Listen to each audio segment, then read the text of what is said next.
안녕하세요.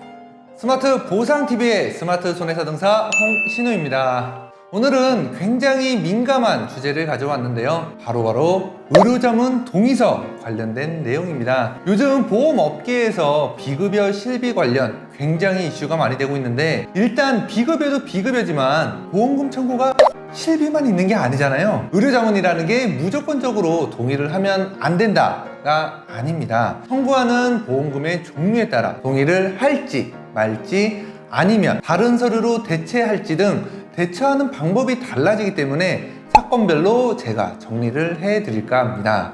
보통 다 똑같은 의료자문 동의서라고 생각하실 수 있는데, 그게 암 진단비 등과 같은 질병사고, 상해 후유장애 보험금과 같은 상해사고, 그리고 교통사고, 마지막으로 배상책임사고로 분류해 볼 수 있으며, 이 민감한 서류에 대해서 사실 교과서처럼 정답이 정해져 있지는 않으나 단연간의 경험으로 말씀드리니 참고하시면 될 것 같습니다. 자, 그럼 가장 먼저 암 진단비와 같은 질병사고인 경우 어떻게 해야 할까요? 암이나 뇌혈관, 심혈관 같은 진단비, 질병보험금 청구에 대해서는 이 의료자문 동의서에 먼저 해주실 필요가 없습니다. 왜 그러냐면, 이런 중대한 질병 어디서 진단받으시죠? 대부분 대학병원에서 진단을 받습니다. 보험회사도 의료자문 선생님들 대학병원에 계시죠? 그래서 대학병원 서류는 인정받을 수 있습니다. 다만 보험회사에서 의료자문을 끝까지 요구하신다면 아마도 적정성 여부에 대한 재검토 또는 검사 방법,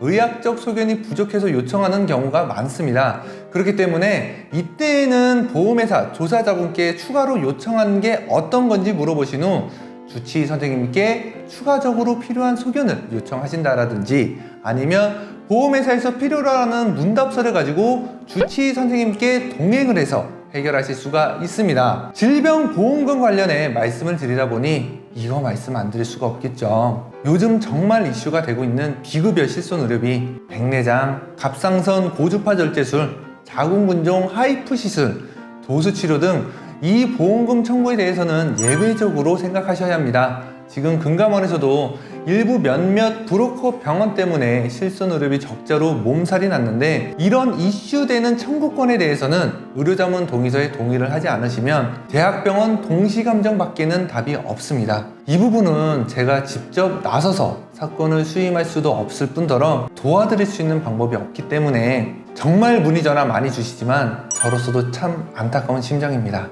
그럼 두 번째, 상해보험 이어서 말씀드리겠습니다. 상해보험은 어떨까요? 상해사고에서 의료자문이 시행되는 경우는 후유장애 보험금이나 사망보험금 등이 있습니다. 굉장히 고액 보험금이고, 후유장애 보험금 같은 경우는 의사 선생님들마다 소견이 다르기 때문에 보험회사는 무조건적으로 현장 조사를 통해 의료자문을 요청을 하지만, 내가 직접 수술을 받거나 재활치료를 해주신 주치의 선생님한테 평가를 받았다면 여기서도 먼저 의료자문에 대해 동의를 해주실 필요가 없습니다. 질병사고와 마찬가지로 후유장애 진단서상 사건을 진행함에 있어 중요한 문구나 검사 방법 등이 빠져 있어서 적정성 여부를 판단하지 못하는 경우가 많기 때문에 이때에도 주치의 선생님께 동행을 통하여 해결을 하실 수가 있습니다. 그렇지만 만약 주치의 선생님이 아닌 제3의 의료기관에서 후유장애 평가만 받았다면 실무관례상 의료자문 동의를 해줘야 하지 않을까 싶습니다.